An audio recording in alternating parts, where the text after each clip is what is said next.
हरे कृष्ण। परम भगवान श्री कृष्ण अत्यंत दयालु और कृपालु हैं। वे अपने शरण में आए हुए भक्तों की सदैव रक्षा करते हैं। जो एक बार भी उनकी शरण ग्रहण कर लेता है उनके आश्रय में चला जाता है।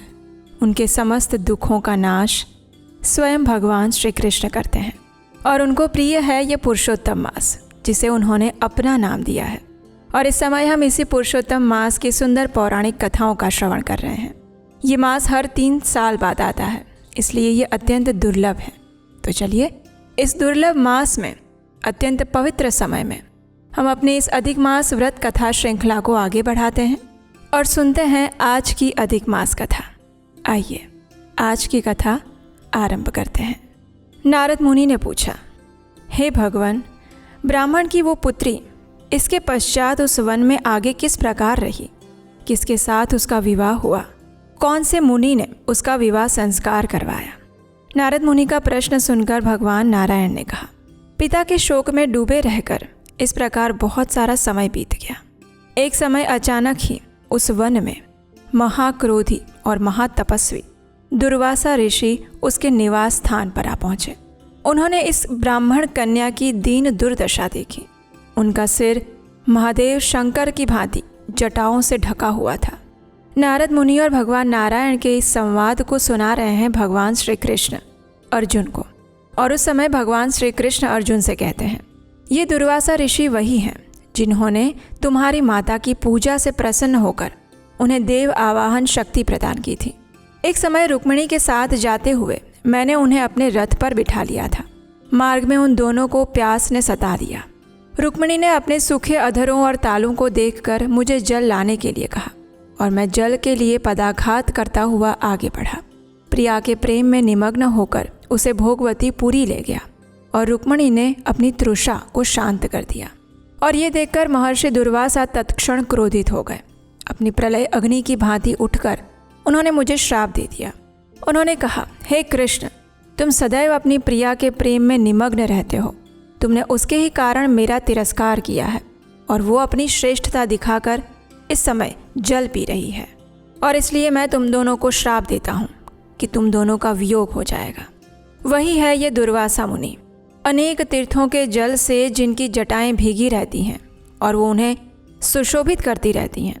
ऐसे ही महान तपस्वी महर्षि दुर्वासा को उस ब्राह्मण बालिका ने देखा और तब वो अपने शोक विह्वल मुख को ऊपर उठाकर ऋषि को नमस्कार करती हुई उठ खड़ी हुई और उसके बाद उन्हें अपने आश्रम में ले गई। अपनी कुटिया में महर्षि दुर्वासा का अर्घ्य, पाद्य और अनेक प्रकार के जंगली फल फूलों से आतिथ्य सत्कार किया। और फिर अंत में वो बालिका विनय करती हुई महर्षि से कहने लगी, हे महाभाग, अत्रि गोत्र कुल के सूर्य, आपको मेरा नमस्कार है। आपके आगमन से मेरे भाग्य का उदय हुआ है। आज मेरे सभी व्रत सफल हुए, सभी पुण्य सफल हुए और मेरा जीवन सफल हुआ। ऐसे वचन कहकर वो बाला मौन होकर बैठ गई। तब इस ब्राह्मण बालिका के आतिथ्य से संतुष्ट और प्रसन्न हुए महर्षि दुर्वासा ने उस कन्या से कहा, हे पुत्री, तुम धन्य हो। तुमने पितृकुल का उद्धार किया है। यह मेधावी ऋषि की श्रेष्ठ तपस्या का ही परिणाम है। मैं कैलाश से तेरी धर्मशीलता जानने के लिए ही यहाँ पर आया हूँ। अब मैं जल्द ही बद्रिकाश्रम पहुँचूंगा। वहाँ श्री बद्री नारायण के दर्शनों की इच्छा से जा रहा हूँ। महर्षि दुर्वासा को संतुष्ट और प्रसन्न देखकर उस ब्राह्मण बालिका ने कहा, हे ऋषिराज, आपके दर्शन पाकर मेरा दुख का सागर सूख गया है। भविष्य में भी मुझे अपने शुभ की संभावना दिखाई दे रही है। हे कृपालु, क्या आप इसके विषय में जानते हैं? कृपा करके इस अग्नि से मुझे बचाइए। हे तपस्वी, शीघ्र ही मुझे कोई उचित उपाय बताइए। मुझसे विवाह करने की कोई इच्छा प्रकट नहीं करता।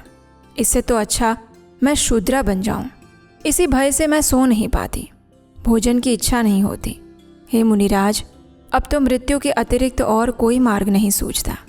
इतना कहकर वो ब्राह्मण बालिका चुप हो गई और दुर्वासा ऋषि सोचने लगे। और फिर उन्होंने एक अत्यंत महत्वपूर्ण संदेश दिया। और वो क्या था, वो हम सुनेंगे हमारी इसे अधिक मास कथा श्रृंखला की अगली कड़ी में, कल प्रातःकाल। क्या आप जानते हैं पुरुषोत्तम मास में की गई छोटी सी भक्ति भी कई गुना फल देती है। लेकिन अगर नियम सही ना हो तो इतने दुर्लभ महीने का पूरा लाभ नहीं मिल पाता। और ये पवित्र अधिक मास अब अगले 3 साल बाद आएगा। इसलिए हम लाए हैं एक संपूर्ण अधिक मास गाइड ई बुक, जिसमें आपको मिलेगा हर नियम, हर कथा, व्रत विधि, मंत्र और कंप्लीट गाइडेंस। अभी तुरंत अपनी ई बुक प्राप्त करें, लिंक नीचे डिस्क्रिप्शन बॉक्स में मिल जाएगा। आइए अब हम सुनते हैं इसी अधिक मास में सुनी जाने वाली एक और सुंदर पौराणिक कथा। पिछले अध्याय में हमने सुना कि दानवों से पराजित होकर देवता भगवान नारायण की शरण में जाते हैं और भगवान उन्हें एक क्षीर सागर का मंथन करने का सुझाव देते हैं। इस बात पर संधि करते हुए देवता और असुर साथ मिलकर क्षीर सागर का मंथन प्रारंभ करते हैं और सबसे पहले निकलता है हलाहल विष। भगवान शिव अपनी पत्नी देवी पार्वती से अनुमति लेकर उस विष का पान करते हैं और समस्त जगत की इस भयंकर विष से रक्षा करते हैं। जब भगवान शिव इस हलाहल विष का पान कर रहे थे तो उनके हाथ से विष की कुछ बूंदें छलककर नीचे गिर गई, जिसे बिच्छुओं, नागों, विषैले पौधों और अन्य विषैले पशुओं ने पी लिया। अब विष तो चला गया, इसलिए देवताओं और असुरों को थोड़ी राहत मिली और फिर से उन्होंने उत्साहपूर्वक समुद्र मंथन प्रारंभ किया। कुछ ही समय में समुद्र से सुरभि गाय प्रकट हुई। अब देखिए, ऋषि मुनियों के लिए गाय अत्यंत महत्वपूर्ण होती है, क्योंकि वो उन्हें जीवन यापन करने और यज्ञ करने के लिए दूध और घी जैसे अमूल्य धन प्रदान करती है। इसलिए ये सुरभि गाय ऋषियों को प्रदान की गई। अब सुरभि गाय के बाद उस समुद्र की लहरों से बाहर आया उच्चैश्रवा नामक घोड़ा। उसका रंग चंद्रमा के समान श्वेत था। उसे देखते ही बलि महाराज ने उसकी मांग की। देवराज इंद्र को भगवान नारायण की बात याद थी, इसलिए उन्होंने कोई भी विवाद किए बिना वो घोड़ा बलि महाराज को दे दिया। उच्चैश्रवा के बाद उस मंथन से बाहर आया ऐरावत हाथी। उसका रंग भी श्वेत था। उसके 4 दांत थे और ऐरावत के साथ 8 दिग्गज अर्थात 8 दिशाओं की रक्षा करने वाले हाथी प्रकट हुए। उनके साथ 8 हथिनियां भी थी। तत्पश्चात समुद्र से कौस्तुभ मणि और पद्मराग मणि उत्पन्न हुआ। भगवान श्री हरि ने उन्हें अपने वक्ष स्थल पर धारण किए। इसके बाद प्रत्येक व्यक्ति की सभी इच्छाओं को पूरा करने वाला पारिजात वृक्ष बाहर आया। देवराज इंद्र ने उन्हें स्वर्ग में स्थापित करवाया और फिर उत्पन्न हुई आकर्षक वस्त्रों और सुंदर आभूषणों से सुसज्जित अनेक अप्सराएं। उन्हें देखकर स्वर्ग लोक के निवासी मोहित हो गए।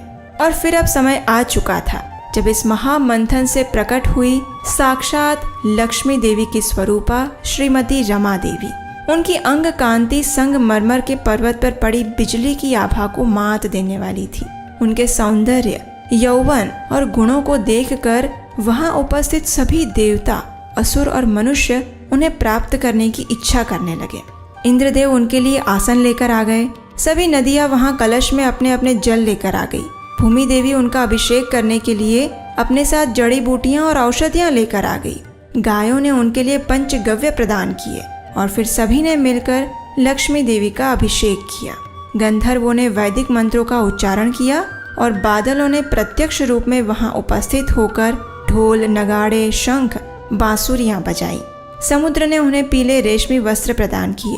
वरुण देव ने दिव्य फूलों की माला अर्पित की और विश्वकर्मा ने बहुमूल्य आभूषण दिए।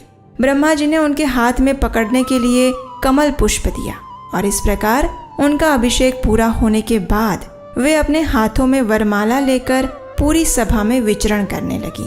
लक्ष्मी देवी ने सोचा, एवं विमृश्य व्यभिचारि सद्गुणैर् वरं निजैकाशयतया गुणाश्रयं वव्रे वरं सर्वगुणैरपेक्षितं रमा मुकुंदं निरपेक्षमीप्सितम्। यहाँ उपस्थित सभी लोगों में से कोई भी ऐसा नहीं है जो सभी सद्गुणों से पूर्ण हो। किसी ने तपस्या की है लेकिन क्रोध को वश में नहीं कर पाया। किसी के पास महान विद्वत्ता है लेकिन उसकी भौतिक भोग विलास की इच्छा समाप्त नहीं हुई। कोई महान पुरुष है लेकिन वह काम के नियंत्रण में है। और यहाँ उपस्थित प्रत्येक व्यक्ति किसी न किसी पर आश्रित है, इसलिए वह सर्वोच्च नियंता परमेश्वर नहीं हो सकता। इस प्रकार गंभीरता पूर्वक विचार विमर्श करने के बाद श्री रमा देवी ने भगवान मुकुंद को अपने पति के रूप में चुना। उन्होंने कमल के 9 पुष्पों की माला भगवान को पहनाई और स्वयं भगवान के साथ जाकर खड़ी हो गई। भगवान श्री नारायण ने भी उनका स्वीकार किया और इस शुभ घड़ी का उत्सव मनाने के लिए सभी गंधर्व गण और उनकी पत्नियां विभिन्न वाद्य यंत्र बजाने और गाने लगे। देवताओं ने पुष्प वर्षा की और ऋषियों ने वैदिक मंत्रोच्चार किए और इस प्रकार समुद्र मंथन के मध्य में ही भगवान नारायण का श्रीमती लक्ष्मी देवी के साथ विवाह संपन्न हुआ। और फिर एक बार समुद्र मंथन प्रारंभ हुआ और इस बार आप जानते हैं उसमें से क्या निकला? इस बार मदिरा प्रेमियों को अपने नियंत्रण में करने वाली कमल नयनी वारुणी देवी प्रकट हुई। भगवान की अनुमति लेकर दानवों ने उनका स्वीकार किया। फिर से मंथन प्रारंभ हुआ और आखिरकार प्रतीक्षा की घड़ी समाप्त हुई। समुद्र की उत्तुंग लहरों से एक दिव्य पुरुष प्रकट हुआ। उसकी भुजाएं अत्यंत बलिष्ठ थी। उसका कंठ शंख पर पड़ी 3 रेखाओं से अंकित था। वह नव यौवन से भरपूर था और उसका कांतिमान शरीर दिव्य आभूषण वस्त्रों से सुसज्जित था। उसने पीले वस्त्र धारण किए हुए थे और उसके हाथ में एक स्वर्णिम कलश था। और आप जानते हैं ये दिव्य पुरुष कौन था? वो थे भगवान विष्णु के कला अवतार और आयुर्वेद के मूल प्रवर्तक साक्षात धन्वंतरी देव। और उनके हाथ में ऊपर तक लबालब भरा हुआ अमृत का कलश था। अब देखिए, जैसे ही असुरों ने धन्वंतरी देव और अमृत कलश को देखा, उन्होंने अपनी सारी मर्यादाएं तोड़ दी। वे तुरंत उनके पीछे भागे और अमृत कलश को उनके हाथों से छीन लिया। अब ये देखकर सभी देवतागण निराश हो गए और भगवान विष्णु की शरण में गए। लेकिन भगवान ने उन्हें आश्वस्त किया कि वे चिंता ना करें। अपनी माया शक्ति के द्वारा वे इन असुरों में कलह उत्पन्न करेंगे और अमृत पीने की देवताओं की इच्छाओं को पूरा करेंगे। अब देखिए, जो असुर मनोवृत्ति के लोग होते हैं ना, वे अधिक समय तक अच्छे बने रहने का दिखावा नहीं कर सकते। जैसे ही उन्हें अवसर मिलता है, वे अपने असली गुणों का स्वीकार कर ही लेते हैं। वैसा ही कुछ कार्य उस समय असुरों ने किया। क्योंकि धैर्य तो उनके अंदर होता नहीं है, इसलिए उन सब ने कलश के पात्र को एक दूसरे के हाथों से छीनना झपटना शुरू कर दिया। अंदर अंदर वे इस बात पर लड़ाई करने लगे कि सबसे पहले अमृत कौन पिएगा। एक दृष्टि से देखा जाए तो अब देवताओं को अमृत मिलेगा, ये बात कुछ असंभव जैसी लग रही थी। लेकिन असंभव को संभव बनाने का कार्य करते हैं भगवान श्री विष्णु। और उन्होंने एक अत्यंत सुंदर स्त्री का स्वरूप धारण किया। उनका नाम था मोहिनी मूर्ति। उसके मुख पर यौवन का तेज छलक रहा था। उसके शरीर की सुगंध से मदोन्मत्त मधुमक्खियां उसके चारों ओर मंडरा रही थी। उसकी मतवाली गति को देखकर असुरों के हृदय काम लोलुप बन चुके थे और भगवान यही तो चाहते थे। मोहिनी मूर्ति की सुंदरता देखकर सभी असुर अमृत कलश को भी भूल गए। काम वासना युक्त वाणी में वे मोहिनी से पूछने लगे, हे अद्भुत सुंदरी, तुम कौन हो और कहाँ से आई हो? कहीं ऐसा तो नहीं कि विधाता ने तुम्हें यहाँ हम सबके मन और इंद्रियों को सुख देने के लिए भेजा हो? वैसे तो हम असुर और देवता एक ही पिता के पुत्र हैं, लेकिन इस अमृत के कलश को लेकर हमारे बीच में भेद चल रहा है। अब तुम ही हमारे इस कलह को सुलझाओ और तुम्हारी इच्छा अनुसार इस अमृत को हमें आपस में बांट दो। अब देखिए, जब असुरों ने इस प्रकार कहा तो मोहिनी मूर्ति के रूप में वहां उपस्थित भगवान नारायण मंद मंद मुस्कुराने लगे। उन्होंने मधुर वाणी में आकर्षक भाव भंगिमाओं द्वारा असुरों से कहा, हे कश्यप पुत्रों, मैं तो एक पुंजचली युवती हूँ। तुम्हें मुझ पर इतना विश्वास है? वैसे तो आप जैसे बुद्धिमान लोगों को मुझ जैसी स्त्री पर कभी भी विश्वास नहीं करना चाहिए, लेकिन फिर भी यदि आप सबकी यही इच्छा है तो मैं आपकी इच्छा अवश्य पूरी करूंगी। लेकिन मेरी एक शर्त है, इस अमृत को मैं जिसे चाहूं उसे बांटूं। तुम में से कोई भी इस बात पर आपत्ति नहीं उठाएगा। यदि मंजूर है तो बताओ। अब देखिए, मोहिनी मूर्ति की सुंदरता देखकर काम लोलुप असुर इतने प्रभावित हो चुके थे कि उन्होंने बिना कुछ सोचे समझे अनुमति दे दी और तैयार हो गए अमृत पान के लिए। सभी देवताओं और दानवों ने उपवास रखा, स्नान करके यज्ञ की अग्नि में आहुति दी, ब्राह्मणों को दान दिया और फिर पूर्व दिशा की ओर मुख करके अमृत का पान करने के लिए बैठ गए। मोहिनी मूर्ति भी सुंदर वस्त्रों और आभूषणों से सुसज्जित होकर उस यज्ञ स्थली में आ पहुंची। असुरों के सामने उसने अपनी मधुर मुस्कान बिखेरी और अत्यंत मीठे शब्दों में कहने लगी, हे शक्तिशाली असुरों, ये देवता बड़े ही लालची हैं, लेकिन आप सब तो बड़े ही सज्जन एवं धीर हैं। आप तो प्रतीक्षा भी कर लेंगे लेकिन इन देवताओं में थोड़ा भी धैर्य नहीं है। इसलिए मैं ऐसा करती हूँ, पहले इन सबको थोड़ा थोड़ा अमृत देकर आ जाती हूँ। उसके बाद आप सबको मन की संतुष्टि तक सारा अमृत पान करवाऊंगी। अब जैसे ही मोहिनी ने असुरों से इस प्रकार बात की, वे इतने प्रसन्न हो गए कि अपनी सारी बुद्धि खो बैठे और बिना सोचे समझे अपनी स्वीकृति दे दी। लेकिन उन असुरों में एक असुर था जो मोहिनी की माया जाल में नहीं फंसा। वो समझ गया था कि जरूर कुछ बात है, इसलिए उसने देवताओं का वेश बनाया और सभी की नजरों से छुपता हुआ देवताओं की पंक्ति में जाकर बैठ गया। और ये असुर था राहु। अब मोहिनी एक एक देवता को अमृत पिलाते हुए आगे बढ़ रही थी। उसी पंक्ति में राहु भी बैठा हुआ था। मोहिनी ने उसकी अंजुली में भी अमृत उड़ेल दिया। भगवान अमृत की महिमा को बढ़ाना चाहते थे, इसलिए उन्होंने राहु को अनदेखा कर दिया। लेकिन राहु के शत्रु होने के कारण सूर्य और चंद्रमा ने उसे पहचान लिया। उन्होंने तुरंत भगवान को इसकी सूचना दी और मोहिनी रूप में ही भगवान ने अपने सुदर्शन से राहु का सिर धड़ से अलग कर दिया। लेकिन तब तक अमृत की बूंदें राहु के गले तक पहुंच चुकी थी, इसलिए उसका सिर तो नहीं मरा, लेकिन धड़ मर गया। बस उसी दिन से ब्रह्मा जी ने राहु को एक ग्रह का स्थान दिया और हर पूर्णिमा और अमावस्या पर वह सूर्य और चंद्रमा को निगलने का प्रयास करता रहता है। जब सभी देवताओं ने अमृत पी लिया तो भगवान ने अपना वास्तविक स्वरूप देवताओं के समक्ष प्रकट किया। जब असुरों को स्थिति का ध्यान आया तो वे अत्यंत क्रोधित हो गए और युद्ध करने के लिए तैयार हो गए। और फिर देवताओं और असुरों के बीच एक महाभयंकर युद्ध हुआ। ऐसा युद्ध जिसकी कल्पना आज तक किसी ने नहीं की थी। अब देवताओं ने तो अमृत पी लिया था, इसलिए उनके पास शक्ति आ गई थी। इसलिए स्वाभाविक है कि इस युद्ध में असुरों की पराजय हुई। तो ये थी आज की पुरुषोत्तम मास कथा। और अब आप हमें ये बताइए कि इस कथा में ऐसी कौन कौन सी बातें थी जो आपको पहले नहीं पता थी। जल्दी से नीचे कमेंट बॉक्स में लिखकर हमें बताइए, क्योंकि सिर्फ कथा को सुनना ही पर्याप्त नहीं होता, उसे समझना और अपने अंदर उतारना भी आवश्यक है। ऐसे ही सुंदर श्रीमद् भागवतम कथा को प्रतिदिन सुनने के लिए आपके अपने इस चैनल को सब्सक्राइब करना मत भूलिएगा। भगवद गीता अध्याय 15 पुरुषोत्तम योग।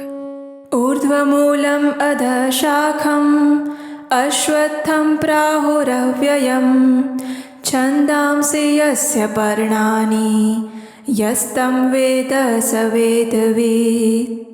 भगवान ने कहा जाता है कि एक शाश्वत अश्वत्थ वृक्ष है।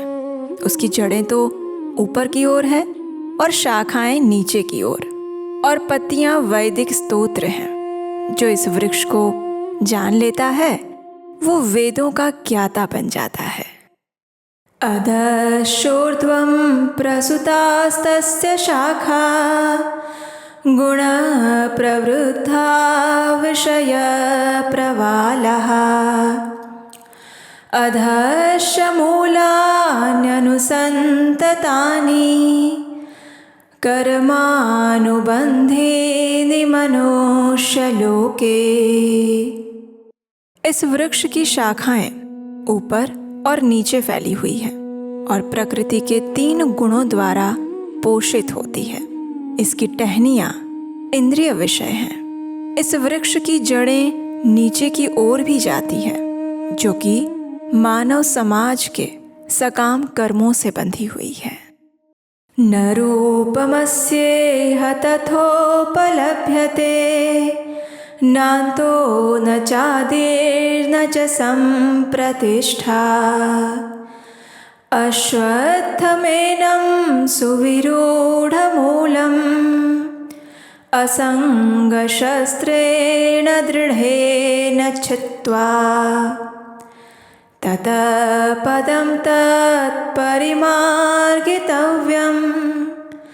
यस्मिन् गता न निवर्तन्ति भूयः तमेव चाद्यं पुरुषं प्रपद्ये यतः प्रवृत्तिः प्रसुता पुराणी। इस वृक्ष के वास्तविक स्वरूप का अनुभव इस जगत में नहीं किया जा सकता। कोई भी नहीं समझ सकता कि इसका आदि कहाँ है, अंत कहाँ है, या फिर इसका आधार कहाँ है। लेकिन मनुष्य को चाहिए कि इस दृढ़ मूल वाले वृक्ष को विरक्ति के शस्त्र से काट गिराए। तत्पश्चात उसे ऐसे स्थान की खोज करनी चाहिए जहाँ जाकर वापस लौटना ना पड़े और जहाँ उस भगवान की शरण ग्रहण कर ली जाए जिससे अनादिकाल से प्रत्येक वस्तु का सूत्रपात और विस्तार होता आया है। निर्माण मोहाजित संग दोषा अध्यात्म नित्या विनिवृत्त कामः द्वन्द्वैर्विमुक्तः सुख दुःख संज्ञैर् गच्छन्ति अमूढ़ः पदम अव्ययम् तत्। जो झूठी प्रतिष्ठा, मोह और कुसंगति से मुक्त हैं, जो शाश्वत तत्व को समझते हैं, जिन्होंने भौतिक काम को नष्ट कर दिया है, जो सुख और दुख के द्वंद्व से मुक्त हो चुके हैं और जो मोह रहित होकर परम पुरुष के शरणागत होना जानते हैं, वे उस शाश्वत राज्य को प्राप्त होते हैं। न तद्भासयते सूर्यो न शशांको न पावकः यद्गत्वा न निवर्तन्ते तद्धाम परमं मम। वो मेरा परम धाम न तो सूर्य या चंद्र के द्वारा प्रकाशित होता है और न अग्नि या बिजली से। जो लोग वहाँ पहुँच जाते हैं ना, वे इस भौतिक जगत में फिर से लौट कर नहीं आते। ममैवांशो जीवलोके जीवभूतः सनातनः मनः षष्ठानि इन्द्रियाणि प्रकृतिस्थानि कर्षति। इस बद्ध जगत में सारे जीव मेरे शाश्वत अंश हैं। बद्ध जीवन के कारण वे 6 इंद्रियों से घोर संघर्ष कर रहे हैं, जिनमें मन भी सम्मिलित है। शरीरम यत् अवाप्नोति यच्चापि उत्क्रामतीश्वरः गृहीत्वैतानि संयाति वायुर्गन्धानि वाशयात्। इस संसार में जीव अपनी देहात्म बुद्धि को एक शरीर से दूसरे में उसी तरह लेकर जाता है जिस प्रकार वायु सुगंध को लेकर जाता है। इस प्रकार वो एक शरीर धारण करता है और फिर उसे त्याग कर दूसरा शरीर धारण कर लेता है। श्रोत्रम चक्षुः स्पर्शनम च रसनम घ्राणमेव च अधिष्ठाय मनश्चायं विषयानुपसेवते। इस प्रकार दूसरा स्थूल शरीर धारण करके जीव विशेष प्रकार का कान, आँख, जीभ, नाक और स्पर्श इंद्रिय प्राप्त करता है, जो मन के चारों ओर संपूजित रहता है, और इस प्रकार वो इंद्रिय विषयों के एक विशिष्ट समुच्चय का भोग करता है। उत्क्रामन्तं स्थितं वापि भुञ्जानं वा गुणान्वितं विमूढानानुपश्यन्ति पश्यन्ति ज्ञानचक्षुषः। मूर्ख लोग ना तो समझ पाते हैं कि जीव किस प्रकार अपना शरीर त्याग सकता है, ना ही वो ये समझ पाते हैं कि प्रकृति के गुणों के अधीन वो किस प्रकार के शरीर का भोग कर रहा है। लेकिन जिसकी आंखें यानी कि उसके नेत्र ज्ञान में प्रशिक्षित होते हैं, वो ये सब कुछ देख सकता है। यतन्तो योगिनश्चैनं पश्यन्ति आत्मनि अवस्थितं यतन्तापि यकृतात्मानः नैनं पश्यन्ति अचेतसः।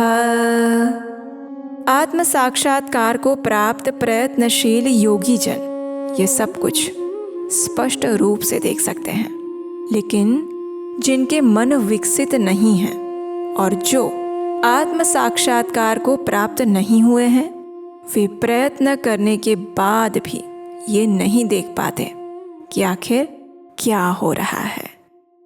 यदादित्यगतं तेजो जगद्भासयते अखिलं यच्चन्द्रमसि यच्चाग्नौ तत्तेजः विद्धि मामकम्। सूर्य का तेज जो सारे विश्व के अंधकार को दूर करता है वो मुझसे ही तो निकलता है। चंद्रमा और अग्नि के तेज भी मुझसे उत्पन्न है। कामाविश्य च भूतानि धारयामि अहम् ओजसा पुष्णामि च औषधिः सर्वः सोमो भूत्वा रसात्मकः। मैं प्रत्येक लोक में प्रवेश करता हूँ और मेरी शक्ति से सारे लोग अपनी कक्षा में स्थित रहते हैं। मैं ही चंद्रमा बनकर समस्त वनस्पतियों को जीवन रस प्रदान करता हूँ। अहं वैश्वानरो भूत्वा प्राणिनां देहम् आश्रितः प्राणापान समायुक्तः पचामि अन्नं चतुर्विधम्। मैं समस्त जीवों के शरीरों में पाचन अग्नि यानी वैश्वानर हूँ और मैं श्वास प्रश्वास प्राण वायु में रहकर 4 प्रकार के अन्नों का पाचन करता हूँ। सर्वस्य चाहं हृदि सन्निविष्टो मत्तः स्मृतिर्ज्ञानमपोहनं च वेदैश्च सर्वैरहमेव वेद्यो वेदान्तकृद्वेदविदेव चाहम्। मैं प्रत्येक जीव के हृदय में आसीन हूँ और मुझसे ही स्मृति ज्ञान और विस्मृति आती है। मैं ही वेदों के द्वारा जानने योग्य हूँ। निसंदेह मैं वेदांत का संकलन करता और समस्त वेदों का जानने वाला भी हूँ। द्वाविमौ पुरुषौ लोके क्षर अक्षर एव च क्षरः सर्वाणि भूतानि कूटस्थो अक्षर उच्यते। जीव 2 प्रकार के होते हैं, च्युत और अच्युत। भौतिक जगत में प्रत्येक जीव च्युत यानी कि क्षर होता है और आध्यात्मिक जगत में प्रत्येक जीव अच्युत अक्षर कहलाता है। उत्तमः पुरुषस्त्वन्यः परमात्मेति उदाहृतः यो लोकत्रयम् आविश्य बिभर्ति अव्ययः ईश्वरः। इन दोनों के अतिरिक्त एक परम पुरुष परमात्मा भी है जो साक्षात अविनाशी भगवान है और जो तीनों लोकों में प्रवेश करके उनका पालन कर रहा है। यस्मात् क्षरम् अतीतः अहम् अक्षरात् अपि चोत्तमः अतोऽस्मि लोके वेदे च प्रथितः पुरुषोत्तमः। चूँकि मैं क्षर तथा अक्षर दोनों के परे हूँ और चूँकि मैं सर्वश्रेष्ठ हूँ इसीलिए मैं इस जगत में और वेदों में परम पुरुष के रूप में विख्यात हूँ। यो मामेवम् असम्मूढ़ः जानाति पुरुषोत्तमम् स सर्वविद् भजति माम् सर्वभावेन भारत। जो कोई भी मुझे संशय रहित होकर पुरुषोत्तम भगवान के रूप में जानता है वो सब कुछ जानने वाला है और इसीलिए हे भरत पुत्र वो व्यक्ति मेरी पूर्ण भक्ति में रत होता है। इति गुह्यतमं शास्त्रम् इदम् उक्तं मया नघ एतत् बुद्ध्वा बुद्धिमान् स्यात् कृतकृत्यश्च भारत। हे अनघ, यह वैदिक शास्त्रों का सर्वाधिक गुप्त रहस्यमय अंश है जिसे मैंने अब प्रकट किया है। जो कोई भी इसे समझता है वो बुद्धिमान हो जाएगा और उसके समस्त प्रयास संपूर्ण हो जाएंगे। और इस प्रकार भगवत गीता अंतर्गत 15वां अध्याय श्री पुरुषोत्तम योग समाप्त हुआ। क्या आप जानते हैं पुरुषोत्तम मास में की गई छोटी सी भक्ति भी कई गुना फल देती है, लेकिन अगर नियम सही ना हो तो इतने दुर्लभ महीने का पूरा लाभ नहीं मिल पाता। और ये पवित्र अधिक मास अब अगले 3 साल बाद आएगा। इसलिए कल से शुरू होने वाले इस पुरुषोत्तम मास के लिए हम लाए हैं एक संपूर्ण अधिक मास गाइड ई बुक, जिसमें आपको मिलेगा हर नियम, हर कथा, व्रत विधि, मंत्र और कंप्लीट गाइडेंस। और सबसे बड़ी बात, कल सिर्फ एक दिन के लिए स्पेशल डिस्काउंट प्राइस पर ये बुक मिलेगी। अभी तुरंत अपनी ई बुक प्राप्त करें, लिंक नीचे डिस्क्रिप्शन बॉक्स में मिल जाएगा।